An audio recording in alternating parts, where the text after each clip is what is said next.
ini saya kemarin ke Polda Metro Jaya, ada panggilan klien saya. Di situ banyak sekali mahasiswa yang ditahan. Saya jelaskan, polisi jelaskan bahwa ini mahasiswa dibayar untuk ikut seminar, putar-putar keliling Jakarta, disuruh protes. Ini terkait demo kemarin ya? Iya, demo di Sultan, lalu. yang termasuk Sultan. Oke. Oh, ini yang Sultan? Ya, contohnya ada berapa kan? Bukan, ini kan mahasiswa atau demo Hotel Sultan? Beda nih. Dia Sultan, tapi maksudnya bukan mahasiswa dong. Ya ada sebagian mahasiswa, ada siswa. Sebentar. Beda juga dengan yang datang ke wakil presiden. Sebentar Pak, ini menyangkut demo bayaran. Yang mendemo Hotel Sultan itu kan antara dua pihak yang bersengketa. Iya. Satu sekretariat negara, satu lagi pemilik Hotel Sultan yang selama ini merasa memiliki dan kemudian ada sengketa di situ. Nggak ada kaitan sama mahasiswa dong? Bukan, ada beberapa siswa di situ. Artinya di situ saya dapat keterangan dari penyidik kalau memang ada yang berapa yang bayaran itu. Nah, kan ini dikaitkan dengan kebebasan menyatakan pendapat, menyangkut waktu segala macam. Bahwa tidak benar, bahwa polisi tidak akan beberapa kali penawaran pengajuan untuk izin keramaian itu dibiarkan. Nah, sekarang pesan yang disampaikan ketika mengkritik ini memang dengan narasi-narasi jahat dan masih mereka bela. Narasi jahat seperti apa? Ya, kalimat-kalimat yang tidak benar, yang menghina pemerintah. Pada saat demo ini ya? Pada saat mahasiswa demo, ya, bukan ya. demo Sultan ya? Mahasiswa. Oke, misalnya apa? Ya contoh misalnya yang disampaikan Tio, ya kalimat-kalimat tentang arti SPPG sudah dibuat laporan, kemudian menarasikan kalimat yang memang tujuannya adalah untuk menghina Pak Presiden saat ini. Nah itulah mereka bangga-banggakan ketika ada laporan pengaduan masyarakat, walaupun yang dilaporkan itu harusnya Pak Presiden, ya kita tahu diri juga bahwa setidaknya kita tanamkan bahwa kelakuan lu seperti ini nggak bisa. Memang di konstitusi demokrasi Indonesia atau contoh di Amerika biasa kalau misalnya menghina presiden biasa. Bahkan bagi orang Amerika itu kalau misalnya dibilang presiden gila, justru kalau presidennya normal yang gila itu yang ngomong. Nah di sini saya mau tegaskan juga bahwa teman-teman memang kan Pak Garda Prabowo kan tidak ingin dipenjara, tapi ingin memberikan sanksi bahwa lu nggak boleh dengan cara-cara seperti itu. Nah, tapi ada beberapa pencari panggung mengatakan bahwa ini adalah kebebasan yang dilindungi. Nah, kok harus dihadapi dengan penjara? Dicontohkanlah dengan rocky-gerung enggak? Ini menyangkut adab etika. Nah, bagi kita melaporkan agar masyarakat tahu, walaupun Pak Presiden, saya dapat informasi waktu itu Pak Kapolri mau proses hukum, tapi Pak Presiden tidak mau. Proses apa? Ya bahwa apakah ini kan tanpa harus Pak Presiden datang sebagai alat kelengkapan negara bisa mengatakan apakah Pak Presiden tersinggung. Soal Tio nih? Iya soal Tio. Oke, mau memproses Tio maksudnya? Iya, tapi Pak Presiden... Ini informasi dari mana? Jangan sampai fitnah ke Pak Kapolri itu, nih. Ya kami kan punya sebagai kaitannya dengan ini. Bahwa memang kalau ditanya... Orang-orang dekat dengan Polda dan Mabes Polri maksudnya? Ya ini kan yang Garda Prabowo ini kan adalah orang-orang simpatisan Pak Prabowo. Nah, artinya ketika kita berkomunikasi menuntut untuk ditangkap itu, ya memang harus ada laporan kepada Presiden. Langsung Presiden langsung Presiden. Bisa saja dengan pengaduan ini menjadi pintu masuk polisi. Nah, bahwa ini adalah ketika misalnya Presiden ditanyakan, ya ini merugikan pribadi saya. Tidak harus Pak Presiden, cukup Pak Presiden mengatakan atau memberi kuasa kepada ormas ataupun perangkat negara, baik jaksa atau apa, bisa, itu pernah terjadi. Nah, tapi karena Pak Presiden tidak mau membuat, ya udahlah mengerti gitu. Tapi bukan berarti dengan Pak Presiden tidak melakukan kekuasaannya dia sehingga dikatakan nanti diktator, bukan berarti aspirasi atau kepedulian kawan-kawan Garda Prabowo ini dikesampingkan, tidak. Oke, jadi begini pelan-pelan. Jadi sebelumnya pelapor Tio ini mau diproses. Tapi kemudian dengan kebesaran hati Pak Prabowo, ya udah nggak usah. Ya, kami kan lapor dulu. Nah, pada saat itu dari pihak kepolisian, ya kayak beberapa perkara itu kan ada disampaikan bahwa apakah ini sudah terlanjur masuk sebagai penghinaan kewibawaan kepala negara. Nah, Pak Presiden dapat informasinya, oh enggak, biarkan aja itu kebebasan. Itu berarti Pak Presiden merasa nggak ada masalah. Selesai dong. Ya, tapi kan tidak ada laporan. Makanya selesai dong. Ya, tapi Dumasnya selesai, tapi laporan Polres kan belum. Iya makanya. Jangan salah mengerti, bukan. Artinya Presiden merasa bahwa tidak ada penghinaan. Ya selesai. Ya, tapi kalimat-kalimat narasi negatif tentang presiden. Iya, Kita kalau udah sebagai pemilih presiden Pak Prabowo, sebagai objek menyatakan saya merasa nggak terhina, lo kenapa Anda yang merasa presiden? nggak begitu Pak juga, Presiden nggak bilang tidak merasa Konstruksinya terhina. Itu loh kira-kira. Presiden Gini, tidak ingin Ferdinand. memenjarakan rakyatnya. Gini Intinya konstruksinya itu. begini. Itu informasi yang disampaikan oleh Bung Farhan. Ray, gini konstruksi Ray. Kalau mengambil pernyataan tadi, maka persoalan besarnya Prabowo tidak akan melakukan delik aduan. Kan gitu? Pernyataan begitu secara hukumnya. Secara hukumnya berarti tidak akan ada delik aduan absolut. Gitu ya, karena dia tidak merasa terhina. Bukan tidak merasa terhina, tetapi tidak ingin memproses rakyatnya. Iya. Harus dibedakan. Oke. Banyak orang merasa terhina tapi tidak mau mengambil langkah. Oke. Gitu, Pak. Dia poinnya dia mau nunjukin seorang Demokrat lah poinnya. Oke lah, itulah poinnya. Nah sekarang kalau dia tidak merasa terhina, maka dia digeser tadi, misalnya pada laporan Dumasnya Firdaus Aibowo misalnya. Laporan bukan Ya laporan.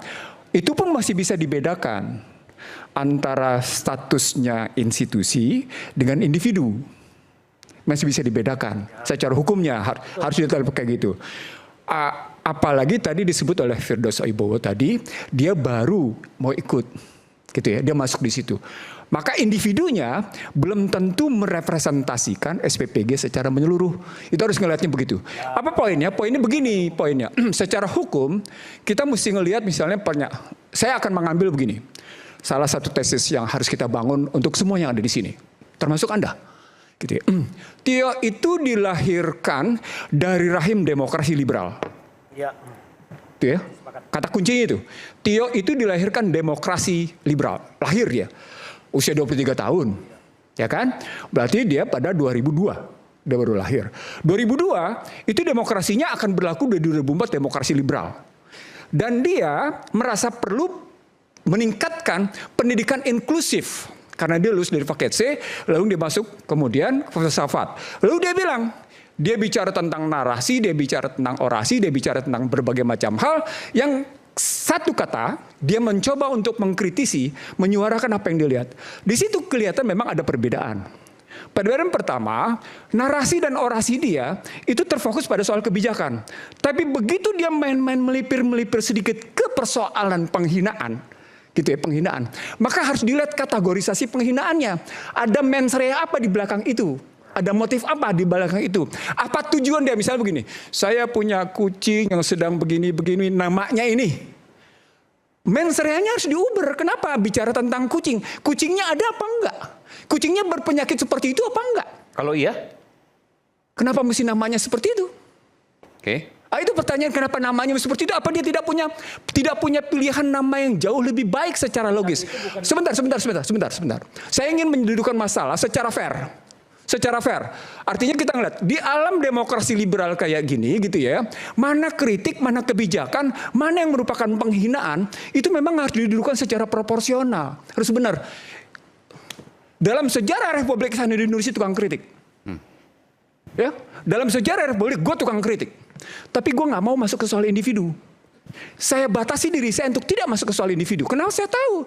Karena yang saya kritik adalah soal sistem kebijakan. Contoh paling sederhana. Kalau kita sadar Tio seperti itu dan kemudian tadi Ferdinand bicarain seperti itu, maka Anda semua termasuk Tio itu masuk dalam rentang yang disebut dengan civility war. Civility war. Apa itu? Ruangan ini pernah menjadi saksi ketika saya menjelaskan apa itu civility war. Suatu suasana yang saling celah, saling menghina, saling mencederai lewat media sosial. Itu nggak bisa dihindari. Yang harus dilakukan oleh pemerintah adalah bagaimana dilakukan pendidikan agar civility war itu tidak meningkat menjadi sedemikian tajam. Di Amerika, contoh di Amerika, pendukung yang namanya Demokrat dan Republik itu sudah saling ancam kubunya. Karena civility war-nya demikian tajam. Itu bisa dilihat dari laporan Pew Research, bisa dilihat dari Gallup, lihat dari nama Washington Post, bisa lihat dari USA Today, dari semacam-macam. Menunjukkan itu. Indonesia mencoba ikut. Indonesia masuk ke dalam wilayah itu. Persoalan pokoknya adalah apakah dengan menyebut satuan, sorry ya, nggak enak saya nyebutin ya. Bisa disebut, udah ngerti orang. Itu masuk dalam etika dan adab seperti Anda bilang. Ya, seperti yang Anda bilang. Lalu kemudian Anda menyebut dengan nama kucing seperti itu. Itu apa yang masuk etika dan adab? Dalam perspektif civility war, itu nggak ada urusan. Nggak ada urusan. Tapi begitu masuk dalam perspektif Anda anak filsafat, kata kuncinya anak filsafat, maka Anda berhadapan dengan nilai. Nilai yang Anda pelajari di filsafat. Nilai apa yang Anda sedang pelajari? Itu persoalan besarnya. Sebagai orang yang berlatar belakang pendidikan akademik. Kata kunci berikutnya adalah, ini kajian berikutnya. Mari kita lihat sekarang dalam 3 perspektif. Filosofi apa yang hendak disampaikan oleh Theo ketika dia menyampaikan SPPG adalah satuan. Sudah. Lalu kemudian dengan memberikan nama kucing seperti itu, sudah selesai. Lalu kemudian dia dapat balasan. Dapat balasannya adalah kami memberi makan. Anda cuma orasi. Dibaliknya dengan meme monyet. Ya. Ada seorang pejabat begitu, sekarang pejabatnya sudah tidak menjabat lagi. Itu persoalan pokoknya. Kalau di sana tidak punya etika atau adab, kenapa Anda sebagai pejabat jika tidak menunjukkan etika dan adab? Nah, itu bagian konfliknya menjadi, ini menarik konfliknya. Segitiga dia. Antara netizen dengan netizen, antara netizen dengan yang namanya pejabat. Nah, mari kita lihat sekarang. Di antara netizen dengan netizen, muncul persoalan besar. Apa yang dilakukan oleh Garda Prabowo dalam bahasa sosiologi, ini yang disebut dengan mobilisasi lehal. Mobilisasi apa? Lehal. Jadi ada semacam kekuatan hukum yang bergerak di belakangnya karena kebetulan dia punya akses yang bagus ke sarana hukum. Okay. Ini terjadi di era Joko Widodo. Terjadi di era Joko Widodo. Yang kemudian Iksanuddin Nusri menyatakan tajam ke bawah, tumpul ke atas, dan enak ke kanan kiri. Hukumnya, perspektifnya menjadi Karena punya akses. Punya akses dan kemudian memang sistemnya menyatakan ayam delau. Pasal 6A ayat 2 Undang-Undang Dasar 45 palsu menempatkan presiden sebagai ayam delau. Palsu dia. Ya, karena memang kajian Komisi Konstitusi ngomongnya begitu, bukan Iksanuddin Nusri yang ngomong.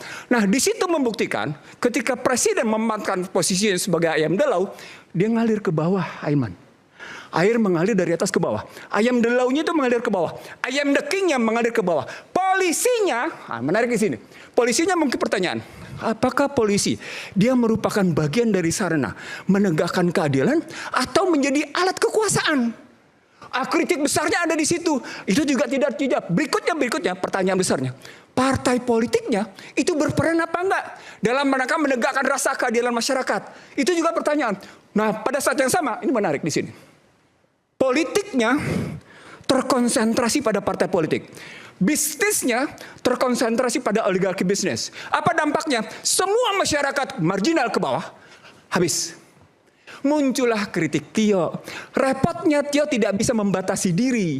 Mana logika-logika akademik berbasis nilai-nilai yang benar, mana logika akademik yang isinya adalah sudah penghujatan dan penghinaan. Itu problemnya di situ. Nah, contoh-contoh tadi yang saya bilang itu menggambarkan ini butuh peran pemerintah yang menunjukkan keteladanan.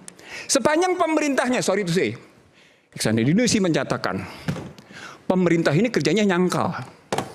Menyangkal atas apa yang muncul di masyarakat. MBG itu kesalahan di mana? Bukan di soal angka. Tapi secara sistemik struktural salah dia. Kenapa? Karena dari posisi perencanaan, bagaimana kemudian membuat rancangan, bagaimana membuat ekosistem, sampai pada angka dan evaluasi, nggak beres. Sampai muncul kritik masyarakat. Ngapain polisi ikut ngurus MBG? Ngapain tentara untuk ngurus MBG? Lu ngurus aja soal hukum, lu ngurus aja soal ketahanan negara. Sampai itu kritik tajam. Artinya dalam bahasa yang sederhana, kalau kita mau ngambil proporsional atas posisi kritik-kritik yang disampaikan oleh Theo dan kawan-kawan, kita mestinya jangan nyangkal. Terakhir, ini menarik. Teman-teman sekalian, UGM berada di titik nadir. Setuju tidak setuju? Maksudnya? UGM berada di titik nadir dalam kasus ijazah. Titik terbawah. Titik nadir. Okay. Dalam posisi ijazah. Kenapa? Loh, Anda bisa lihat pada kasus Roy sama Tifa. Kenapa mesti sepanjang itu repotnya masalahnya? Cuma persoalan ijazah. Tapi terus digulung habis-habisan walaupun formatnya untuk tujuannya macam-macam, terserah. Tapi minimal ada reputasi dan kredibilitas UGM yang dipertaruhkan hanya untuk persoalan ijazah. Satu, maka dia berada di titik bawah. Tio, pertanyaan besarnya, dia bagian dari sivitas akademik atau kemudian dia cuma sekedar bagian dari kelompok mahasiswa yang kemudian selesai dalam rangka mengungkit kembali nama UGM sebagai kampus rakyat. Kan mereka menyebut diri sebagai kampus rakyat. No, saya menjadi pusat studi studi ekonomi kerakyatan di UGM 5 tahun. Jadi saya ngerti bagaimana budaya teman-teman di sana. Yang saya mau sampaikan adalah ketika UGM dalam posisi begini, ini kelembagaan analisisnya secara politik. Bagaimana cara UGM mengangkat? Kalau sementara pada kasus ijazah palsu, dia sudah sulit dipercaya dan kemudian reputasi akademiknya menjadi sedemikian rupa. Muncul nama Tio. Mainkan itu semua. Kebetulan Tio-nya dididik di mana? Ketahuan. Dia main dengan Ainun misalnya. Gitu ya, dia main filsafat seperti itu, lalu kemudian tersebutlah nama Setio Sularso, tersebutlah nama misalnya Andika, misalnya begitu. Muncul pertanyaan, emang aktivis harus miskin ya? Kan itu pertanyaan, memang aktivis harus miskin? Stigma yang mau dimunculkan oleh masyarakat Indonesia, aktivis atau politisi itu harus miskin. Oke? Muncul pertanyaan, oh iya Fortunernya dari pinjaman. Dari konstruksi kayak gitu, kita punya masalah. Masalah pertama adalah kultur hukum kita berantakan. Satu. Kultur hukum kita berantakan. Kenapa? Karena hukum sudah menjadi alat kekuasaan. Strukturnya nggak beres. Kenapa? Karena strukturnya ada tersedia untuk buka jalan, tapi berujung pada rasa ketidakadilan. Substansi nggak beres karena berpihak ke dalam posisi tadi, politik digeser kedaulatan rakyat kepada partai politik, bisnis digeser kepada oligarki bisnis. Itu yang tadi Ferdinand ceritakan soal batu bara. Sampai kayak gitu. Itu kan soal pertarungan kuat antara pemegang konsesi dengan pemerintah.